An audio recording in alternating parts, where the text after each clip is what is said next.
Whew, and here we are, back in the hard little cold box that is my garage. Oh joy, oh bliss. Oh, look at that. Cal's Discord is already letting everybody know that I'm a horrible sweaty beast and you should come and harass me. Yes. Oh. Whew. That is a Friday workout, my friends. A serious Friday workout. Let me get rid of the pesky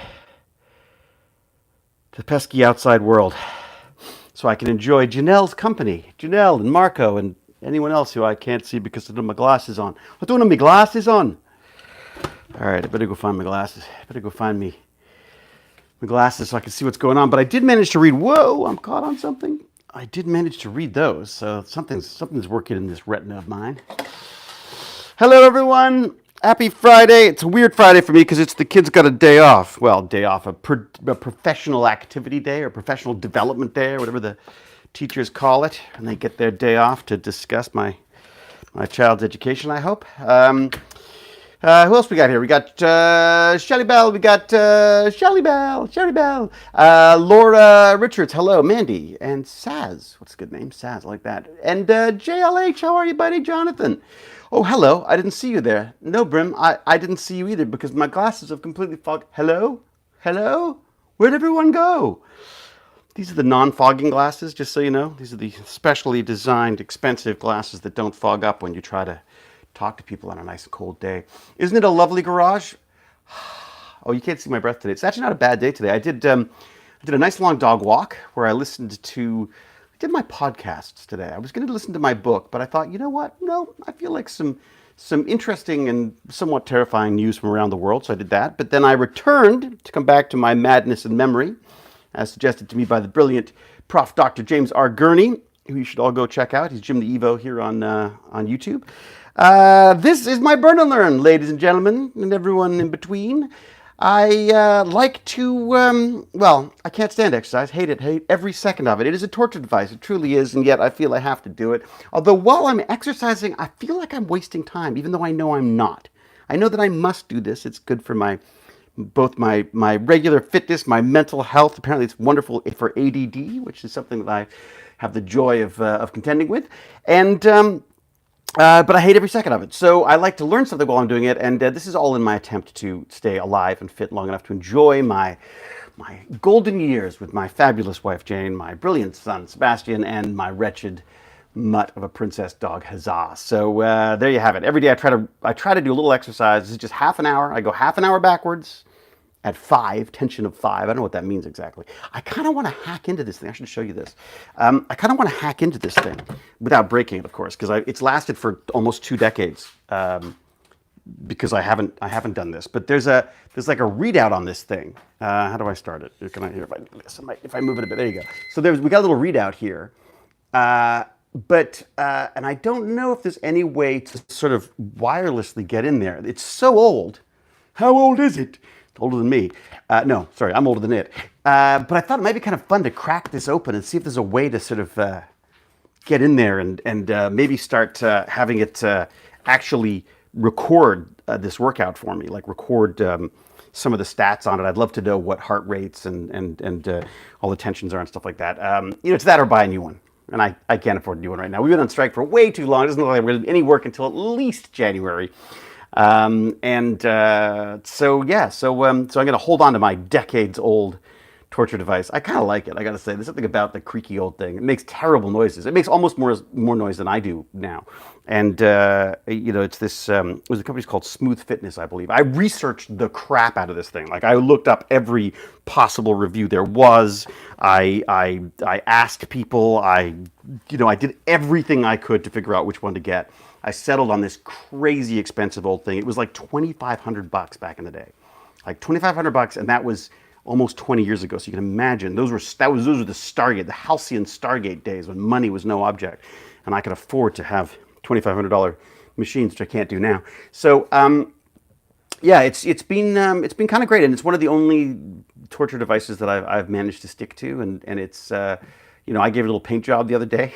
I did a little, I did like a pimp my ride. I pimped my torture device with a little paint and stuff. I don't know what I was thinking. I just thought it looked kind of rusty and sad, and so I put a little gray paint on it. I think I might have to make it a little more colorful. I might find some I was thinking maybe do it in like a pink pearl or something, or like a luminous glow in the dark green or something, just to really make it a true torture device, a ghostly machine. Next week on Burn and Learn, David destroys and learns to fix his elliptical. That's it, Jim Nevo. Jim knows that I'm in for trouble. I can't even get audio to work on my freaking laptop right now. I called my mother. I didn't call my mother. I lie. I lie like a rug. My mother called me to tell me I was her second choice when it came to executors on her will. Nice to know.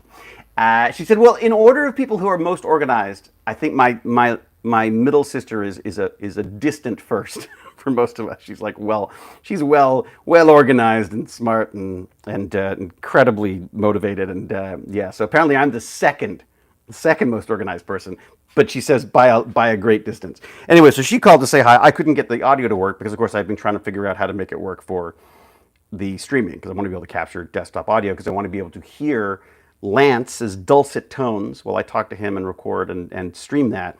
And I think I'm going to have to, Jim Nevo, at some point I may Discord you and go, dude, what the frack? How do I sort out this damn black hole sound thing? Because I've set it up and it works sometimes, and other times it doesn't. And of course, as soon as I plug something else in, it changes everything. Anyways, I adore glow-in-the-dark paints. Yeah, what do you like, Rebel Time Lady? Are there any good brands I should be using? 41 users and only 8 likes. More likes, please. Geo Dayton is going for the likes. Smash that like.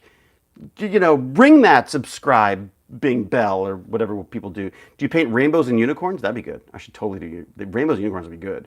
Motivating, fit unicorns, that kind of stuff. Maybe LEDs, like unicorn vomit would be good. Lots of flashing lights I'd have like a seizure while I was trying to exercise. Some machines you can strap a cheap Fitbit to it to record stats.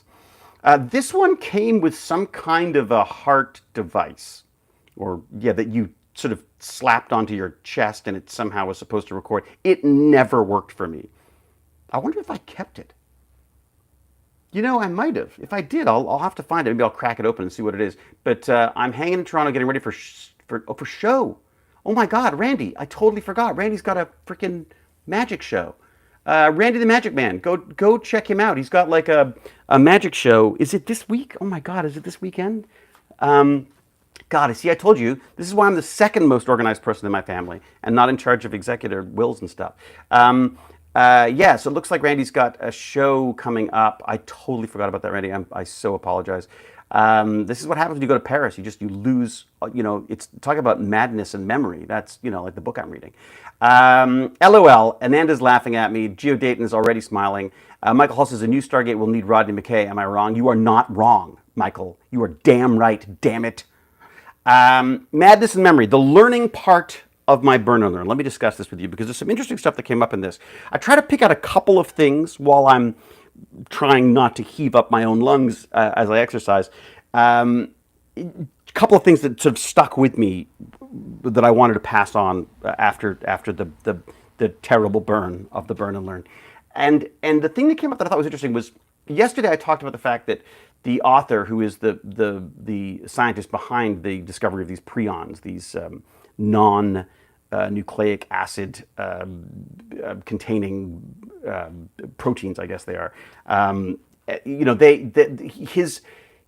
of the things he said was that one of the most important and difficult decisions that a scientist has to make is what problem they want to solve, and it sort of walked through his process of how he got there. I would really, really like at some point, how would I do this?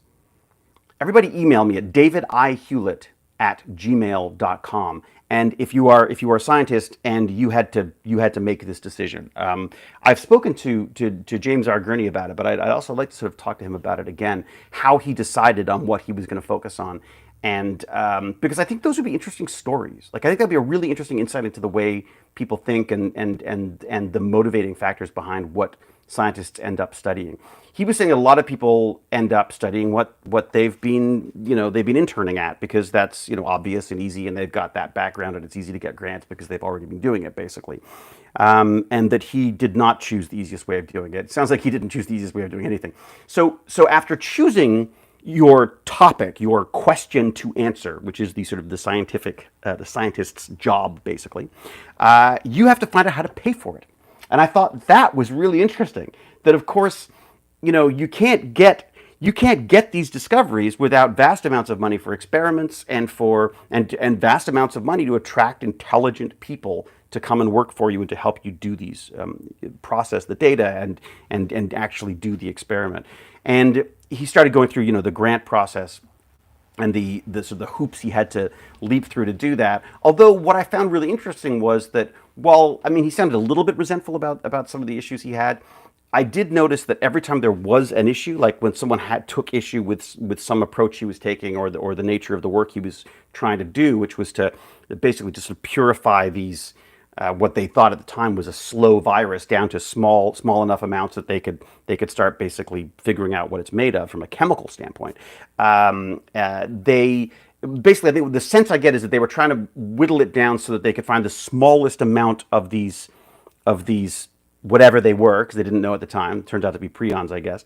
What was the smallest amount of these things that would still cause a virus, and then what was the next smallest that wouldn't? So basically, you're trying to find the size of this virus so you can start figuring out how to nail it down. I think that makes sense. Jim is here, so Jim can say, David, oh my God, if there's anything horribly wrong there. But again, we haven't really got into it that much in the book. But the nature of the difficulties he's dealing with right now is that he puts together a grant proposal to get money, because he needs a lot of money. Like he's talking about, he needs like 60 mice, and he has to stagger them because he's got to be able to duplicate the research, and he's trying to study every different level of purity of this disease by centrifuging it out and then injecting it into animals and then mushing up their brains and then figuring out how much of it is in there and so it's a huge amount of animals that, while they're only $2 a pop and 5 cents a day to feed, that obviously adds up very quickly. There's also people to look after those animals. People need to be well versed in cognitive issues, so they can look at these mice and figure out when they start exhibiting signs and all this kind of stuff, because it's a deterioration of the brain or of some sort. And how, when he would get these responses, maybe he'd get a negative response, let's say from the National Institute of Health or something, and they would say, well, this is out of your out of your pay grade, kiddo. Like, you're trying to study something that virologists should be studying, and you're you're more about molecular chemistry or whatever it is, or brain tissues or whatever it is. I think his expertise was in brown fats of sort that could be very quickly and very hot, they could create a lot of heat very quickly. And they're in hamsters, apparently. Hamsters played a big part in this, according to him. So he would get told, oh, you don't know enough about viruses. So to his credit, he'd go like, grumpy, why didn't you give me that? And then he would go and do like 3 weeks interning with a virologist somewhere who had a connection somewhere to these things he was looking into. And so that the next time he could go back, he could then speak to their issues and say, hey, and by the way, look at this. I got some serious background with some really cool virologist people, and that will hopefully make the case for things. I didn't realize there was so much. I mean, it sounds almost like pettiness involved in this. Like, people are like, well, no, it's a virus, so stop looking at it like it's a chemical. And he's like, yeah, but it hasn't worked when people have tried to approach it like a virus. Let's try something different. And they're like, no, it's a virus. So it's just, interesting stuff. Ananda Bricker says, to be clear, I love having both names as a watcher and wondered why they don't do it for everyone. To be clear, I love having both names as a watcher. I don't know what that means. And how so many people end up taking shortcuts or compromising. Well, that's the beautiful thing about science, isn't it? Is this scientific process, the process of having to prove, of creating a theory and then trying to prove it, is it needs to be replicable by other people. So you need to be able to document it in such a way that someone can not very easily, but can certainly repeat this and say, aha, it's right, or aha, it's wrong. So he made what sounds like some naive mistakes off the beginning. Like, he wasn't sure whether this virus appeared both in the spleen and the brain. So the spleen he thought was probably going to be easier to deal with because apparently I didn't know this, there's fats in the brains, which makes it much more difficult to centrifuge out. It sort of smears the sample in some way. I wasn't sure exactly what that meant. I'm sure I will be enlightened later about that. And so he started taking samples from the spleen on the understanding that he was going to decide whether that was the right way to go because it was a disease that obviously affected the brain. That's how it was being perceived. So did it matter if it was being taken from the spleen? He took a sample from the spleen, and then 9 months later, he recreated the same kind of a sample and then did the test again. And the board was like, hey, wait a second, you didn't use exactly the same sample. And he's like, well, I'm not really worried about that. I'm just trying to prove that this process works, not that the results are necessarily tied to the sample itself. And they're like, no, that's it, wrong, get out, So it's just interesting that there's a very strict process to this. I could see this being. I see why people like Joe Zahner from the Odin wanted to rebel against this, and that there are people who want to push against this very dogmatic approach to science, but it makes sense. As frustrating as it is for disruptive rebels, I see why it is a necessary evil. There is a sense of a very plodding, admittedly, but very sort of practical approach to this stuff, which may not be as exciting as eureka moments and blowing things up in the lab. Although he did talk about getting to blow up a centrifuge in a box, which was really a very cool system. So he wanted to make sure, he's like, well, we're dealing with this like crazy, horrible, potentially virus. Turns out it wasn't. But this brain virus that within 6 months can turn you into a vegetable. Like, it's crazy horrible.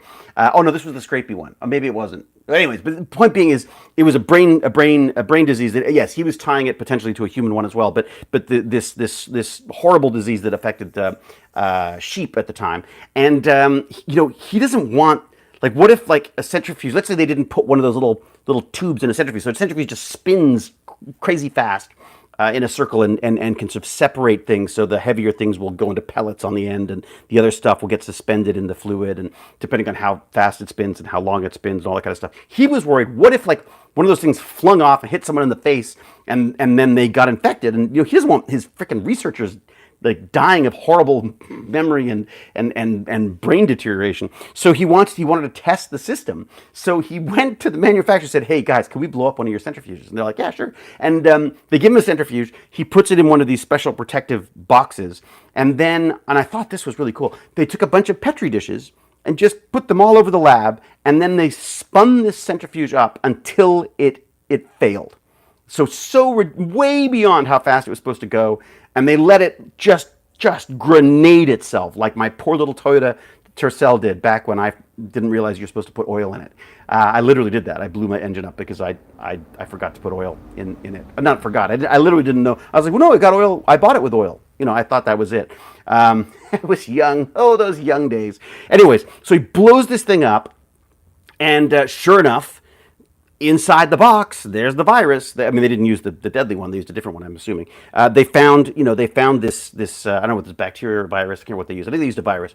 They found, of course, the virus was inside this box. But when they checked all the Petri dishes and they monitored them for a while, it didn't escape the box. So they're like, great, and they signed up for 2 of these boxes and 2 of these centrifuges, and they got going. So it's just, look, I imagine someone like James Gurney sort of just takes this all in stride because this is his world. But for me, it's fascinating because it's not something I ever got to. I never got to that stage of school. I was a dropout long before we got into any kind of chemistry. Basically, I was gone before chemistry really started. So it's just I love it because he said I was going to love it, and he's right, because I think it's quite good. While there are certain things that I'm sure I'm not understanding. I'm a little foggy about this. He calls it a homogenate, I guess. There's some way that they're purifying this stuff. I'm not entirely sure about that, so I'll be picking his brain about that. Hey, BVD3D, Brian Bynes. Hello there, Mr. Stargate. Hello, Mr. 3D Printing. How are you, Brian? I'm hoping to see you this weekend, I think, or certainly hear a word of you. I'm assuming, are you going to get involved in this 1440 Makers charity thing? I'm hoping to pop on for a little sometime during the weekend and maybe give away a couple of, I'm thinking about giving away a couple of these. Little Stargate-inspired Tech Bandits coins. In fact, Brian, I should get you one of these. I'm sure at the very least I owe you one of these, I'm sure. But I thought, yeah, I might give away a couple of those. It's a good cause. It's going to the basically to the people who've suffered in these horrible fires in Hawaii. It's just, I mean, I know the news has sort of already moved on, but the 3D printing community hasn't, and they're going to help. So I think that's kind of wonderful. And Shane is looking after it again. He's just a wonderful human being. I'm not, unfortunately, but I'm glad it's happening. Oh, those tech terrors things are awesome. Oh, great. Oh, yeah, they're pretty cool, huh? Brian, you've got my email. Send me your contact information. I'll get you one. About chemistry, I can only say one thing. Gold is the best element because it's awesome. Are you a dad? That's got a serious dad joke vibe to it. About Dan Atlantis. I'm building Atlantis. Oh, please do. I'd like to go home. Oh my God, and oh my God, and Brian's in on it too. Awesome. Yeah. Oh dear God. Has it turned into that? Has it become? Has this just fallen apart into terrible bad dad jokes? Uncle Josephins is checking in. Well, I'm glad you checked in. How you feeling? How you holding up? Ring notifications. Oh my dear, that means my friend is at the door, so I'll probably have to leave in a moment. But he's coming to pick up his French cheese. That's right. He was very kind and looked after the dog for us while we were away in Paris, and so we bought him a cheese that I've been threatening to eat for a very long time because it's the most delicious cheese on the planet. Because it's hard to get better cheese than the cheese that there is in Paris. So yeah, I'm hoping that someone is going to go and sort that out, and that someone's going to go and answer the door for him because though it does not look like anyone is, so I may have to go. Anyways, wanted to do a burn and learn. Wanted to get my learning stuff out there. Probably not tomorrow. Tomorrow is a Saturday, a great day of rest, I would say. And so the idea is, well, basically, I got through today's exercise. I literally got through today's exercise by promising myself that I was not going to exercise tomorrow. It's like waking up in the morning going like, well, you'll get to sleep again tonight. That's basically where I'm at. Somerset cheddar is pretty. Oh yeah, Somerset cheddar is fantastic. I really like the what's it called? The Red Leicester. The Red Leicester. Ooh, that is some good stuff. The French stuff. Now, the French stuff. We had this one. I don't know what it's called, but it's like a very sort of squishy, stinky cheese that you cut a cross in. You pour a little white wine in, and then you bake it in the oven. And oh my God, it is ambrosia. Truly some of the most magnificent cheese one could eat. Janelle, I'm sorry I couldn't see you, but I'm glad that you enjoy watching me sweaty and gross. That's nice. Voice of many. My fiance said I should do lunges to stay in shape. That would be a big step forward. Oh, voices of many. I was going to say, lunges are one of my most hated things in the world. They're one of the few things, well, one of the many things that makes me feel like throwing up. Mr. Tickle Trunk. It's just a creepy name. Funny, but creepy. I was going to tell a dad joke, but I only know 25 letters of the alphabet. I don't know why. Oh, God. This is terrible. This is awful. This is what happened. What happened from this terribly erudite discussion, sweaty, steamingly hot and uncomfortable discussion about learning, memory, and madness. We've devolved. We've completely devolved. Thanks for spending time with us, David, says Amy. See you on the next one, fellow geeks. Cheerio and huzzah to you all. You beat me to it. Groan. Sahala's groaning too. I'm groaning with you, Sahala. Uncle Josian says, ever hear of the Thunder Bee? Was thinking of making new shells and attachments for it. Thunder Bee. I don't know that. You let them go mad. It's true, Anna Warcraft. Shelly Bell says, I love these jokes. Please don't provoke them. Frank Calico says, so have a nice Saturday rest, David. Yeah, it's day off. I'm taking my day off tomorrow. Tomorrow, I am not exercising. Forget it. Nope, I've done 6 days in a row now, plus the 5 days. So I'm at, like, what, day 11? How many? Someone has to just count how many of these, however many of these Burn&Learns I've done in this new Return of the Burn&Learn section. That's how many days of exercising I've been doing. I'd love to tell you I feel better. I don't. My knee hurts when I go walking. I can't keep my eyes open at night. Or even during the day, I'll shower, I'll make myself lunch, I'll sit down, I'll probably fall asleep in a bowl of soup. I'll come back with a big burn with little SpaghettiOs on me and stuff. Or use lemon. Yeah, lemon's good. Just do a walk, breathe in the fresh air. Already done it, Ordinary Filmmaker. I did a roaringly great walk with my mad mutt of a princess that is Huzzah. I took her out, walked around, listened to my podcasts. God, the world is a freaking horrible place right now, I've got to say. I mean, I know the news is not the place to be. I was actually on Twitter this morning. I haven't done that for years, not years, but it feels like years. I haven't been on Twitter for, well, internet years, days.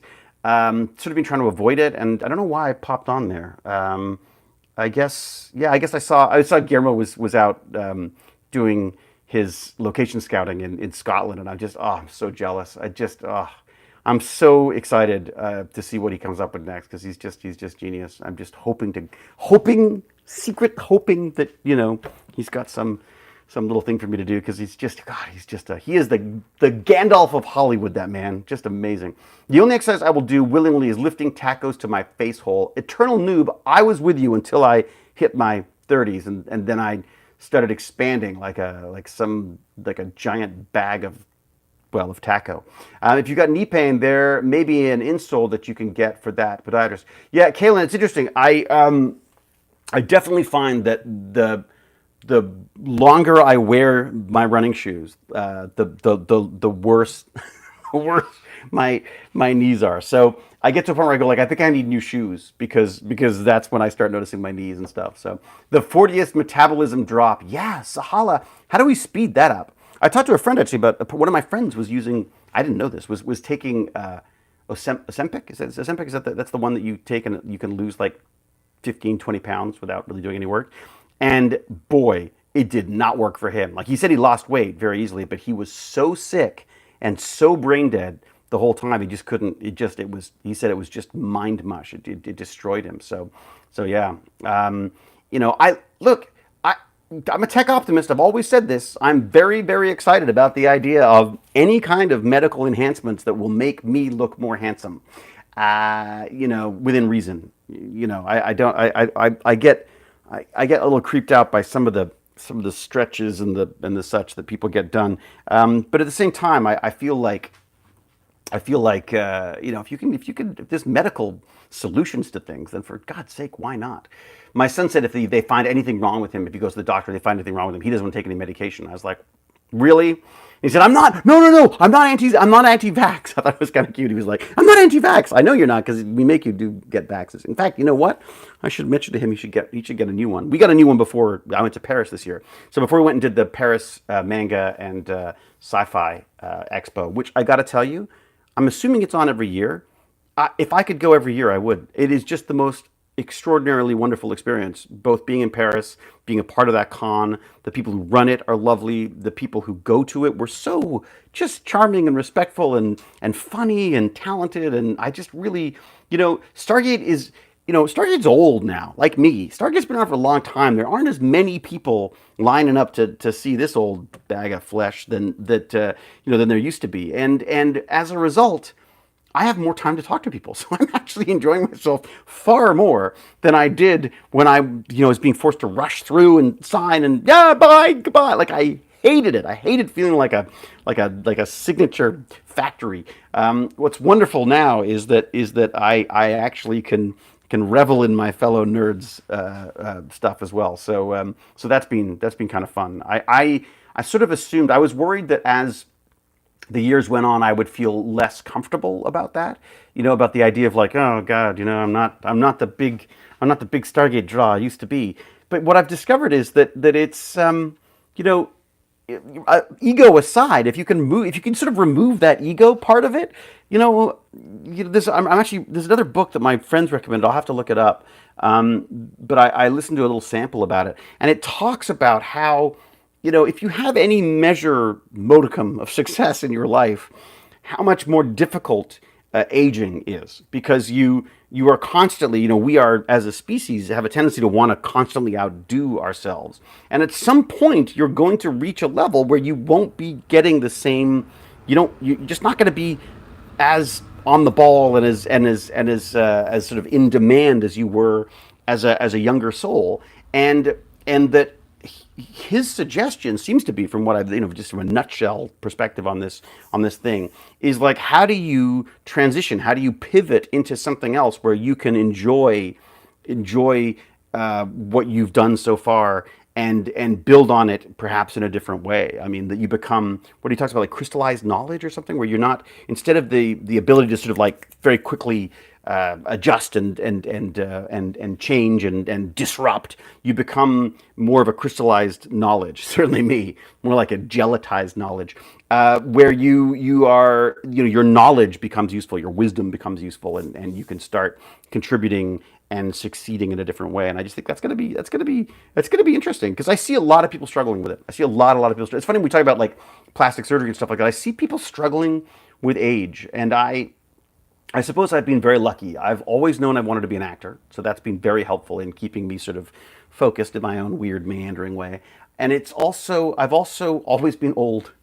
Like, I really feel like I've always been old. I've always been a hypochondriac and complained about my health and worried about, how I look, to the point where I've given up long ago. Probably in my early teens, I gave up.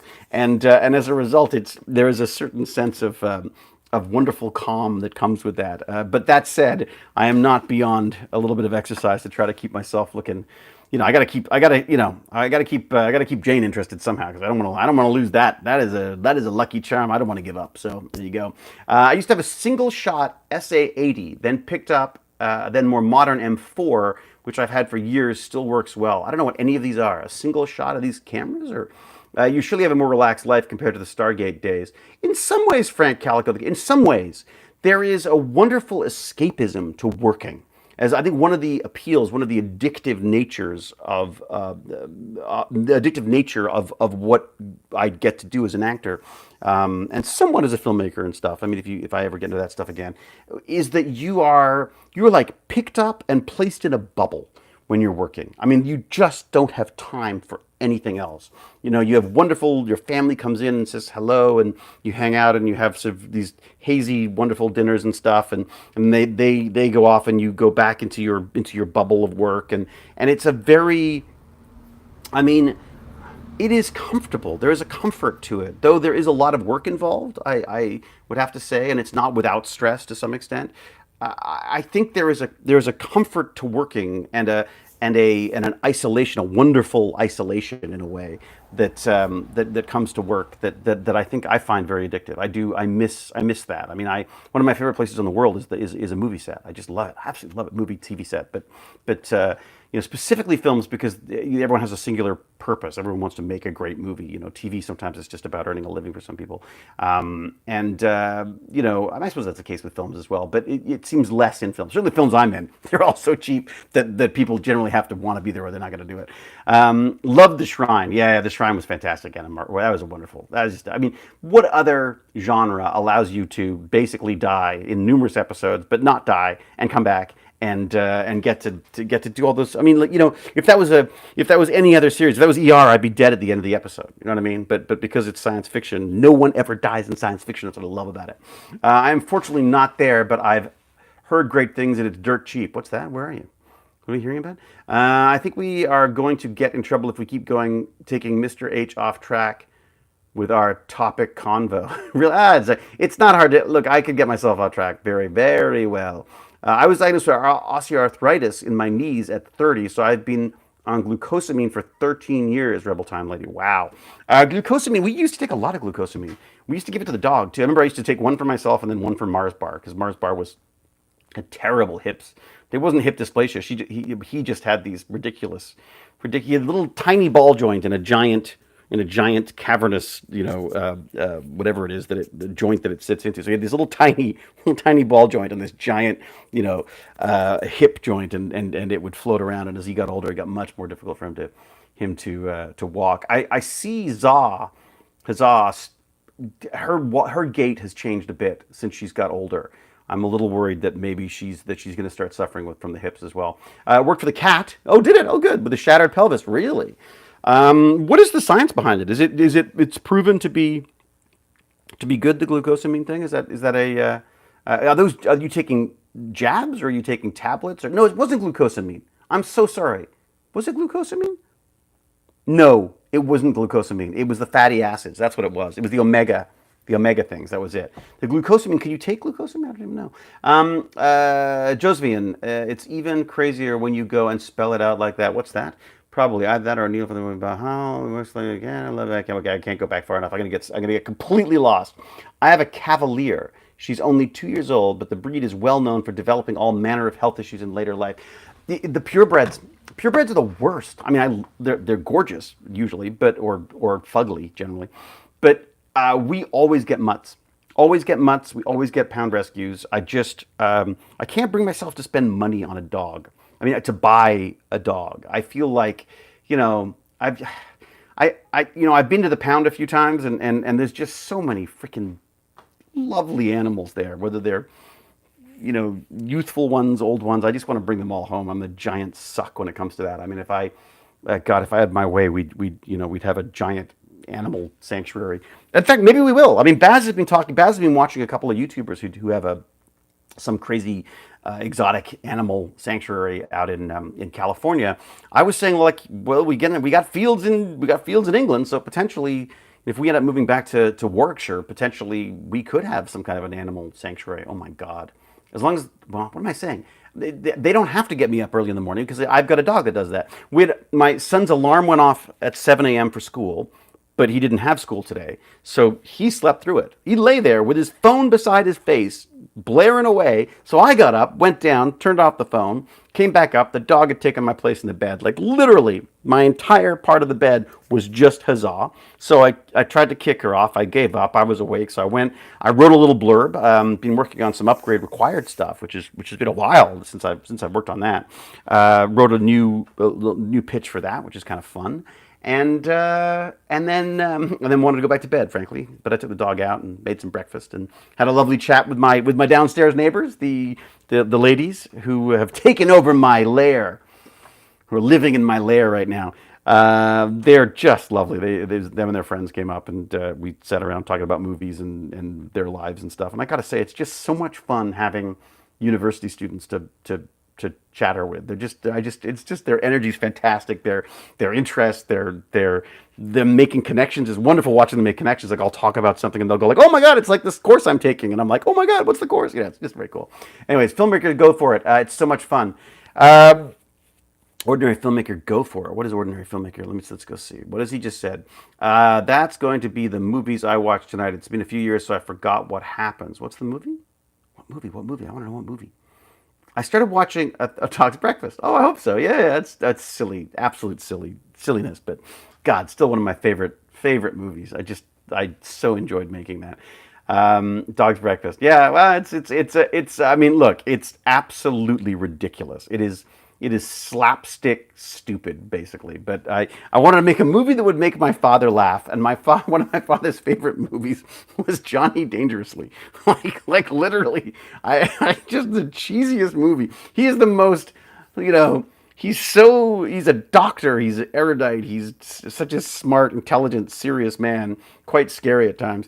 And yet his favorite movie is Johnny Dangerously, which is just, and just watching him crack up about these stupid, silly, over the top jokes and Faulty Towers. He's the one who got me into Faulty Towers and Monty Python and all this kind of stuff. It's just so funny. It's incredibly uptight British OBGYN, and yet this stuff just cracked him up, and I just found it so amusing that was the case, and it was definitely one of the motivations for writing A Dog's Breakfast and doing it the way we did it. Was I just wanted to crack my dad up.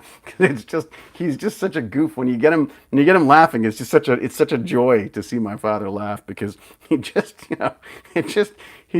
it crumbles, this whole terribly serious man. It's amazing. Anyways, an episode with Rodney in charge of Atlantis. You want to see a mutiny that badly? What are you saying? I'll pitch it again. Stargate Academy. I'm telling you, someone should do Stargate Academy. I am the vice principal. Vice Principal Snape McKay. That would be me. It's only a flesh wound, a mere flesh wound. I think I'll go for a walk. You're not kidding anyone? No, look, he'll be dead soon. You can come back later.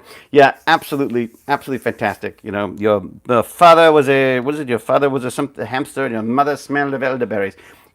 I swear to God, this stuff's almost funnier in recollection than it is. I watch it again now. I'm like, yeah. And then you start finding yourself repeating it later. It's one of those things. I find the same thing. Another movie that I used to love, I loved back in the day, was called Withnail and I. I see it now, and it's very it's weird because it's weirdly sort of homophobic and dated and